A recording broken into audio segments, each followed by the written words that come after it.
ঘুম থেকে উঠেই দেখি বাইরে ঝমঝমিয়ে বৃষ্টি হচ্ছে, আর আজকে যেহেতু বাড়িতেও আছি সেই জন্য ভাবলাম যে একটু ভালো মন্দ খাওয়া যাক। দাঁড়াও, ভালো মন্দ শুধুমাত্র মাছ মাংসকে বোঝায়? একদমই নয়। ভালো মন্দ বলতে আমার কাছে যেগুলো আমি খেতে পছন্দ করি সেগুলোকেই বোঝায়। তো চলো শেয়ার করি আজকে rainy day what I ate in a day. তো সকালে যেহেতু বৃষ্টি হচ্ছে সেহেতু চা তো দরকার হবেই, না হলে ভাই মাথা আমার কাজ করবে না। তো সকালে ছিল 1 কাপ চা, আর তার সঙ্গে ছিল এই যেরকম ঝাল ঝাল মুড়ি মাখা।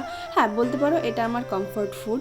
তো খেয়ে দিয়ে গেলাম আরেক যুদ্ধ করতে। এ যে কি যুদ্ধ, তোমরা যারা যারা করো একমাত্র তারাই জানো।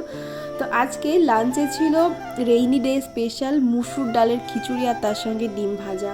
ভাই, বৃষ্টির দিনে আমার খিচুড়ি যে এত ভাল লাগে, তোমাদের কার কার ভাল লাগে অবশ্যই কমেন্ট করে জানিও। তো লাঞ্চটা তো একেবারে দারুণভাবে কাটলো। আর ডিনারে আমি সচরাচর ভাত তেমন একটা খাই না, বাট আজকে যেহেতু আমার রান্না করেছি তো খেতেই হবে। তো ছিল পটল আলু ভাজা আর তার সঙ্গে ডিমের ঝোল। তো আজকের মতো এটুকুই। ভালো লাগলে লাইক করে সাবস্ক্রাইব করে দিও। টাটা।